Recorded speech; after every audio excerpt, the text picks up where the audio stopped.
quête de sens, Marie-Ange de Montesquieu. Stage reporté, job annulé, comment s'en sortir quand on est jeune et qu'on arrive sur le marché du travail?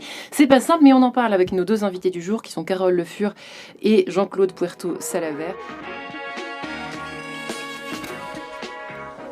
Et au niveau des écoles de commerce, et en président d'une grande association d'anciens élèves, au niveau des écoles de commerce, je pense elles peuvent pas ne pas gérer cette situation. Elles peuvent pas laisser tomber leurs élèves. C'est leur gagne-pain, parfois outrancier.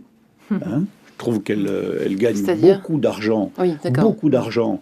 Et je crois que lorsque... Elles peuvent au moins leur donner ce rang de service. Sur une durée longue, un tel accident doit être géré par elles. Elles ne peuvent pas laisser tomber leurs étudiants. Et vous êtes en train de nous dire que c'est un peu le cas, malheureusement, que vous sentez qu'il y a un Je ne sens pas des réactions extrêmement virulentes.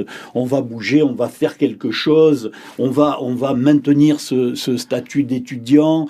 On va peut-être un peu baisser les frais de scolarité. Peut-être qu'on a fait un peu d'économie pendant cette période de confinement. Peut-être qu'on n'a pas payé les profs. Peut-être faudrait-il le répercuter. On a des jeunes qui sont dans la panade, qui vont pas avoir de salaire de premier emploi. Est-ce qu'on pourrait pas faire quelque chose à ce niveau-là? Non, je sens business as usual. Et je trouve que quand on a une gouvernance qui est par trop financière, on se perd. Vous n'êtes pas très optimiste, Jean-Claude Puerto Salaver? Non, si je suis optimiste et en colère. Oui. Vous croyez que ça va donner, en d'autres termes, un élan à nos entrepreneurs, à nos chefs d'entreprise, même si je sais que Carole Le Fur croit à la fin d'une certaine forme de salariat, mais franchement, je trouve que les Français, pendant la crise, ont compris que les entreprises, c'était peut-être le rocher auquel s'accrocher. Et franchement, je crois que les Français ont raison de penser ça, parce que ceux qui ont le mieux joué le boulot, qui ont le mieux joué le jeu, ce sont les entreprises. Et je crois que les Français s'en sont rendus compte. Et ma colère ne provient pas au niveau des entreprises. Je dis, il faut que les pouvoirs publics réagissent maintenant dans l'urgence, dans l'extrême urgence, parce qu'on est en face d'un traumatisme. Et il me semble que les écoles, y compris les universités, pourraient se remettre en cause et en faire un peu plus. En quête de sens. C'est assez simple, il faudrait que les banquiers installent une franchise de remboursement supplémentaire de 6 mois.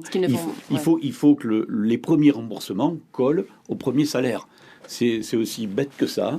Il faut en avoir la volonté, il faut que les banquiers en aient la volonté. On est en train de parler avec plusieurs d'entre eux, dont un très important et qui a parfaitement compris et qui est en train de changer les choses de ce côté-là. Une grande enseigne bancaire qui est en train de bouger.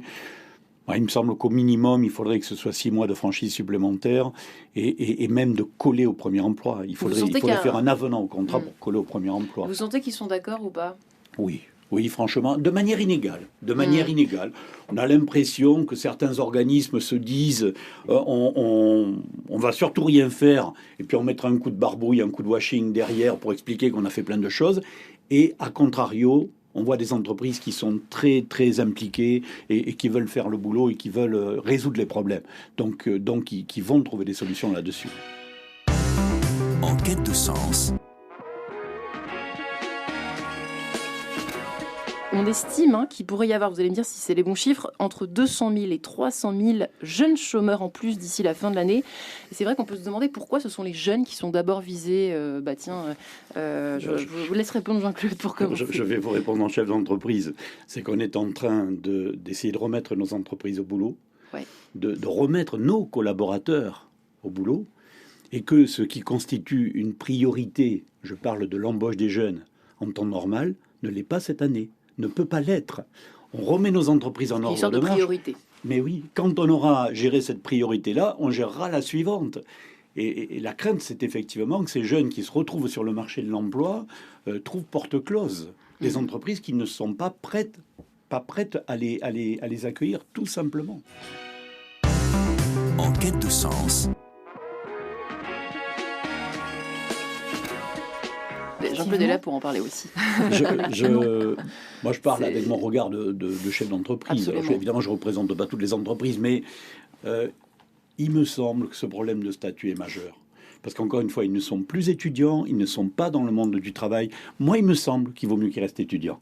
Il me semble qu'il vaut mieux qu'ils nous restent étudiants parce que je sais ce qu'on peut nous demander. Je crois savoir ce qu'on peut nous demander à nous, entreprises, et ce qu'on ne doit pas nous demander maintenant. Pensez faire des embauches long terme dans les semaines ou les mois qui viennent, ça n'est pas raisonnable. Donc, c'est pas la peine de manière incantatoire de dire on va les embaucher. Vous allez les embaucher, vous les entreprises. Je préfère dire gardez un statut étudiant qui vous maintiendra une protection sociale, qui vous donnera la possibilité de faire des stages. Et par contre, je crois qu'on peut demander aux entreprises fortement: prenez des stagiaires pour quelques mois en plus. Si vous n'êtes pas capable de faire des CDI, faites des stagiaires. C'est pour ça que moi, je serais assez favorable à l'installation d'un statut d'étudiant Covid. Vous voyez, très temporaire. Il ne faut pas que ça dure. Les estampilles. Oui, mais enfin, bon, il faut pas que ça dure. Qui auront affronté une période. Il ne faut pas que ça dure trop longtemps, mais il faut vraiment donner un statut. Et moi, je dirais tout sauf le studio dans lequel ils vont tourner en rond. Ouais. Il faut qu'ils rentrent dans l'entreprise par la porte, par la fenêtre.